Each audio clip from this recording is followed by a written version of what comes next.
അതിലൂടെയൊക്കെ വന്നിട്ട് സത്യം പറഞ്ഞാൽ വന്ന വഴി മറന്നുപോയി. ഇനി ഇതിൻ്റെ ഫ്രണ്ട് ഭാഗത്തേക്ക് എങ്ങനെ എത്താനുള്ളത്. ഫിഷ് ഉണ്ട്, ചിക്കൻ ഉണ്ട്, മട്ടൻ ഉണ്ട്, അതുപോലെ നമുക്ക് മാനിനെയൊക്കെ ഇവിടെ കിട്ടും. പല വിധത്തിലുള്ള പൂമ്പാറ്റകളെയാണ് കേട്ടോ നമുക്ക് കാണാൻ പറ്റുന്നത്. ഡോഡോ എന്ന് പറയുന്നത് പിജിയോണിൽ നിന്നും രൂപാന്തരം പ്രാപിച്ച് വന്ന ഒരു പക്ഷിയെ ഹണ്ട് ചെയ്യുകയും അതിന്റെ മീറ്റ് കഴിക്കുകയും ചെയ്തിരുന്നു. അതേപോലെ തന്നെ മൗറീഷ്യസിൽ തന്നെ ജീവിച്ചിരുന്ന ഈ ഡോഡോ എന്ന പക്ഷി മൗറീഷ്യസിൽ തന്നെ വംശനാശം സംഭവിച്ച് ഈ Mauritian ex service man world war first and world war second detailed ആയിട്ട് ഇവിടെ എഴുതി വെച്ചിട്ടുണ്ട്. മൗറീഷ്യസിന്റെ നാച്ചുറൽ ഹിസ്റ്ററി മ്യൂസിയത്തിലാണ് ഞാനിപ്പോൾ ഉള്ളത്. അപ്പോൾ നമുക്ക് ഇവിടുത്തെ വിശേഷങ്ങളൊക്കെ ഒന്ന് കണ്ടു നോക്കിയാലോ. പാർട്ട് 1 കാണാത്തവർ വേഗം പോയി കണ്ടിട്ട് പാർട്ട് 2ലേക്ക് വന്നോളൂ കേട്ടോ. അപ്പോൾ welcome to tasty travel diaries.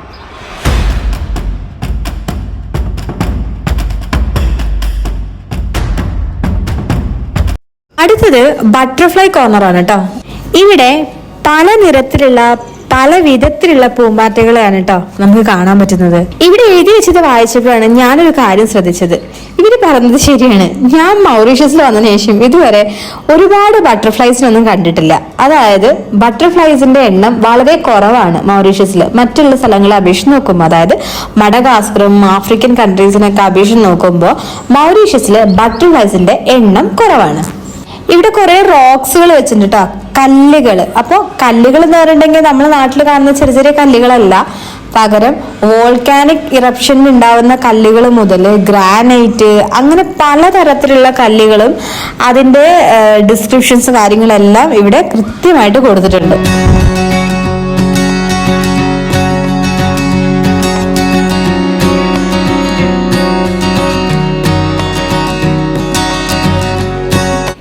മ്യൂസിയത്തിൻ്റെ entrance മുതൽ ദാ ഞാനിപ്പോൾ എത്തി നിൽക്കുന്ന ഈ ഒരു സെക്ഷൻ വരെ എനിക്ക് ഒരുപാട് ഇൻഫോർമേറ്റീവ് ആയിട്ടുള്ള അതുപോലെ ഇൻട്രസ്റ്റിംഗ് ആയിട്ടുള്ള ഒരുപാട് കാര്യങ്ങൾ അറിയാൻ വേണ്ടി പറ്റി. ഇനി നിങ്ങൾക്ക് ഞാൻ കാണിച്ചു തരാൻ വേണ്ടി പോകുന്നത് മൗറീഷ്യസിൻ്റെ നാഷണൽ എംബ്ലം ആയിട്ടുള്ള ഒരു ബേർഡിൻ്റെ കഥയെക്കുറിച്ചാണ് കേട്ടോ. ഡോഡോ എന്നാണ് ആ ഒരു ബേർഡിൻ്റെ പേര്.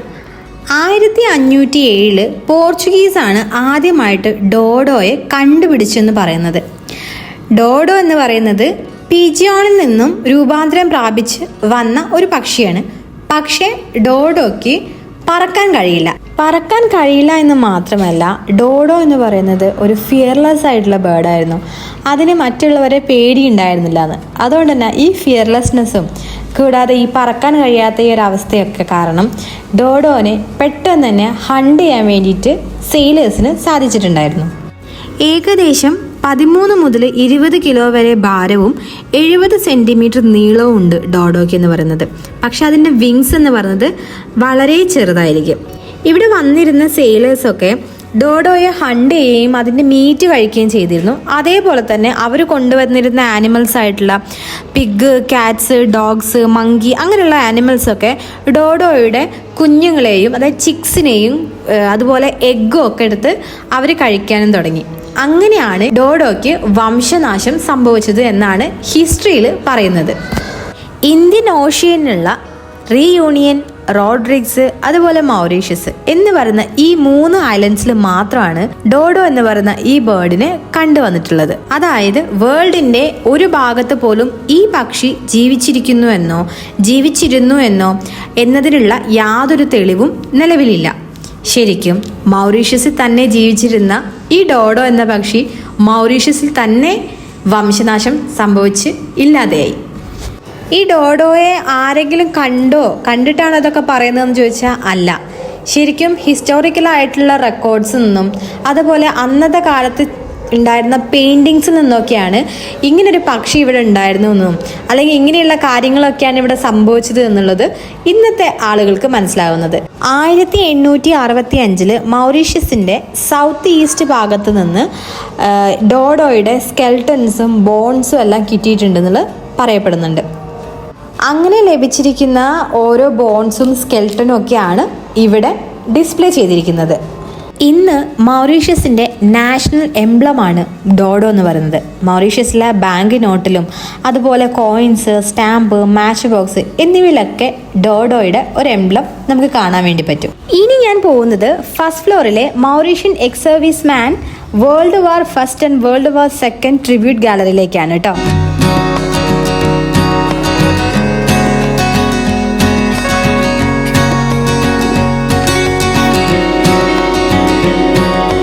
അതിലേക്ക് കയറി വരുമ്പോൾ തന്നെ കാണാൻ സാധിക്കുന്നത് സെക്കൻഡ് വേൾഡ് വാറിനെ കുറിച്ചുള്ള കാര്യങ്ങളാണ് കേട്ടോ. Treaty of Versailles, Japanese expansion, fascism, Hitler and Nazi party, അങ്ങനെ അന്നത്തെ സമയത്തുണ്ടായിരുന്ന എല്ലാ കാര്യങ്ങളെക്കുറിച്ചും വളരെ ഡീറ്റെയിൽഡ് ആയിട്ട് ഇവിടെ എഴുതി വെച്ചിട്ടുണ്ട്. അതുപോലെ തന്നെ മൗറീഷ്യസ് വേൾഡ് വാറിന്റെ മുന്നേ എങ്ങനെയായിരുന്നു, വേൾഡ് വാറിന്റെ സമയത്ത് എങ്ങനെയായിരുന്നു, അതുപോലെ മൗറീഷ്യസിന്റെ മിലിറ്ററി ഓർഗനൈസേഷൻ എങ്ങനെയാണ് രൂപപ്പെടുത്തിയെടുത്തത്, അങ്ങനെയുള്ള എല്ലാ കാര്യങ്ങളും ഭയങ്കര ഡീറ്റെയിൽഡ് ആയിട്ട് ഇവിടെ നമുക്ക് എഴുതി വെച്ചിട്ടുണ്ട്. സെക്കൻഡ് വേൾഡ് വാറിന്റെ സമയത്ത് വുമൻസ് മിലിറ്ററി യൂണിറ്റ് യൂസ് ചെയ്തിരുന്ന യൂണിഫോം ആണ് കേട്ടോ ഇവിടെ എങ്ങനെ ഡിസ്പ്ലേ ചെയ്ത് വെച്ചിരിക്കുന്നത്. കൂടാതെ ആ സമയത്ത് യൂസ് ചെയ്തിരുന്ന പലതരത്തിലുള്ള ഗാഡ്ജറ്റ്സ് അതെല്ലാം ഇവിടെ അതിന്റെ എല്ലാ പിക്ചർ ഇവിടെ കൊടുത്തിട്ടുണ്ട്.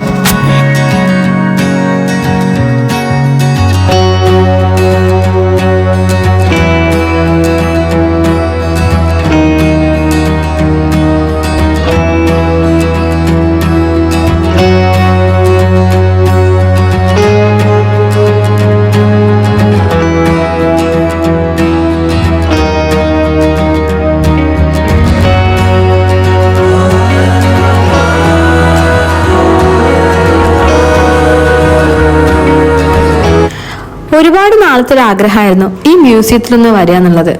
അത് പല കാരണങ്ങളാല് വരാൻ വേണ്ടി സാധിച്ചിട്ടുണ്ടായിരുന്നില്ല. എന്തായാലും ഇത്തവണ വന്നത് വർത്ത്ഫുൾ ആയിരുന്നു തോന്നി എനിക്ക്. കാരണം ഒരുപാട് ഇൻഫോർമേറ്റീവ് ആയിട്ടുള്ള കാര്യങ്ങളും ഒരുപാട് ഇൻട്രസ്റ്റിംഗ് ആയിട്ടുള്ള കാര്യങ്ങളും കാണാനും അറിയാനും എനിക്ക് സാധിച്ചു. മൗറീഷ്യസ് എന്ന് പറയുന്നത് ഒരു ടൂറിസ്റ്റ് പ്ലേസ് മാത്രമായിട്ടാണ് ഞാൻ ആദ്യം കണ്ടിരുന്നത്. പക്ഷെ ഇപ്പൊ എനിക്ക് മനസ്സിലായി ഇതൊരു ടൂറിസ്റ്റ് പ്ലേസ് മാത്രമല്ല, ഒരുപാട് ചരിത്രങ്ങളും ഒരുപാട് കഥകളും പറയാനുള്ള ഒരു അടിപൊളി സ്ഥലമാണെന്നുള്ളത്. മ്യൂസിയത്തിൽ നിന്ന് ഇറങ്ങിയിട്ട് ഞാൻ നേരെ പോകുന്നത് ഫിഷ് മാർക്കറ്റിലേക്കാണ് കേട്ടോ. പോർട്ട് ലൂയിസിൽ വന്നു കഴിഞ്ഞിട്ടുണ്ടെങ്കിൽ ഞാൻ എപ്പോഴും ചെയ്യുന്നൊരു കാര്യം ഫിഷ് വാങ്ങിക്കാൻ പോവാന്നുള്ളതാണ്. ഇതാണ് പോർട്ട് ലൂയിസിലെ ഫിഷ് മാർക്കറ്റ്. ഫിഷ് മാത്രമല്ല കേട്ടോ ഇവിടെ ഉള്ളത്. ഫിഷ് ഉണ്ട്, ചിക്കൻ ഉണ്ട്, മട്ടൻ ഉണ്ട്, അതുപോലെ നമുക്ക് മാനിനെയൊക്കെ ഇവിടെ കിട്ടും. കട്ടർബോർഡ് ഞങ്ങൾ താമസിക്കുന്ന അവിടെ നമുക്ക് അയല ഫിഷ് ഒന്നും കിട്ടില്ല. പോർട്ട് ലൂയിസിൽ വന്നാൽ മാത്രമേ നമുക്ക് അയല ഫിഷ് കിട്ടുള്ളൂ. കട്ടർബോർഡിൽ കിട്ടില്ല എന്നല്ല, കിട്ടും, പക്ഷെ വളരെ അപൂർവമായിട്ടേ കിട്ടില്ല. പക്ഷെ പോർട്ട് ലൂയിസിൽ വന്നു കഴിഞ്ഞിട്ടുണ്ടെങ്കിൽ മിക്ക സമയത്തും നമുക്ക് അയല ഫിഷ് കിട്ടും. പക്ഷെ അൺഫോർച്ചുനേറ്റ്ലി ഇന്ന് എനിക്ക് അയല ഫിഷ് കിട്ടിയില്ല എന്നുള്ളതാണ് അതിലെ വേറൊരു രസം. ഇനിയും സമയമുണ്ട് കേട്ടോ എനിക്ക്. കാരണം ഞാൻ സാധാരണ മോളെ സ്കൂളിൽ നിന്ന് വിളിക്കാൻ വേണ്ടി പോകുന്ന സമയമാകുമ്പോഴേക്കാണ് തിരിച്ച് വീട്ടിലേക്ക് പോവാറ്. ഇപ്പൊ സമയം ഏകദേശം ഒരു 1:30 ആയിട്ടുണ്ടാവും.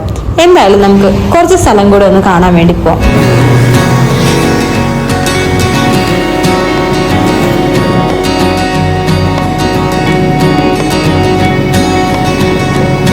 എത്തിയിട്ടുള്ളത് പോർട്ട് ലൂയിസിലെ അർബൻ ടെർമിനലിന്റെ അടുത്താണ് കേട്ടോ. അർബൻ ടെർമിനൽ എന്ന് പറഞ്ഞിട്ടുണ്ടെങ്കിൽ ഇവിടുത്തെ ബസ് സ്റ്റേഷൻ ആണ്. ഇവിടുന്ന് എല്ലാ ഭാഗത്തേക്കുള്ള ബസ്സുകൾ കിട്ടും. ഇവിടെ ബസ് സ്റ്റേഷൻ മാത്രമല്ല ഉള്ളത് കേട്ടോ, കുട്ടികൾക്ക് കളിക്കാനുള്ള ഏരിയ ഉണ്ട്, അതുപോലെ ഗെയിമിംഗ് ഏരിയ ഉണ്ട്, കൂടാതെ റെസ്റ്റോറൻറ്റ്സ്, ഫുഡ് കോർട്ട്, ചെറിയ ചെറിയ ഷോപ്സ്.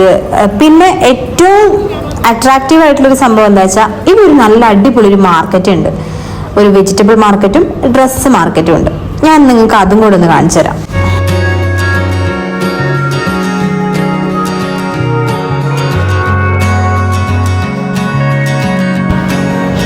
അപ്പൊ ഇതാണ് ഞാൻ പറഞ്ഞ അർബൻ ടെർമിനലിന്റെ ഉള്ളിലുള്ള മാർക്കറ്റ് എന്ന് പറയുന്നത്. ഇത് 2 മാർക്കറ്റും കൂടി ഒരുമിച്ചാണ് കേട്ടോ. അതായത് ഫസ്റ്റ് നമ്മൾ എൻട്രി ചെയ്യുന്ന സമയത്ത് കുറച്ച് വെജിറ്റബിൾസും അതുപോലെ ചെറിയ ചെറിയ ഫുഡ് കോർട്ട്സും കാര്യങ്ങളൊക്കെ ഉണ്ട്.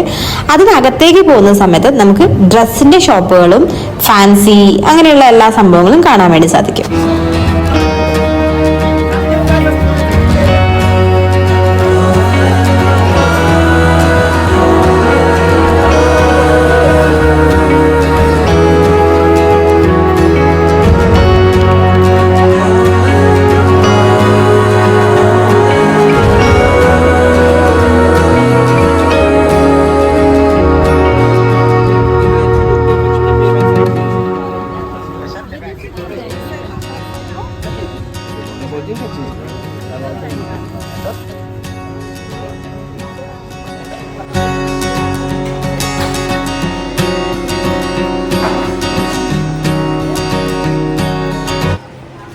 ഈ ഒരു മാർക്കറ്റ് തുടങ്ങിയിട്ട് ഏകദേശം ഒരു 2-3 വർഷമൊക്കെ ആയിട്ടേ ഉണ്ടാവുള്ളൂ കേട്ടോ.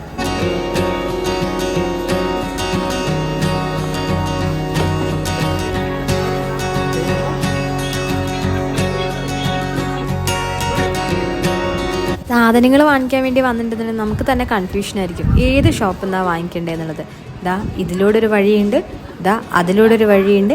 അങ്ങനെ പല വഴികളിലൂടെ എല്ലാ ഭാഗത്തും ചെറിയ ചെറിയ കടകളാണുള്ളത്.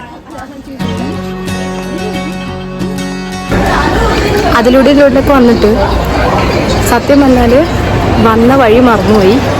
ഇനി ഇതിൻ്റെ ഫ്രണ്ട് ഭാഗത്തേക്ക് എങ്ങനെ എത്തുക എന്നുള്ളത് എനിക്കൊരു ഐഡിയ ഇല്ല. നമുക്ക് വഴി കണ്ടുപിടിക്കണം. എന്തായാലും പോയി നോക്കട്ടെ. കുറേ ഷോപ്പുകളുണ്ട്.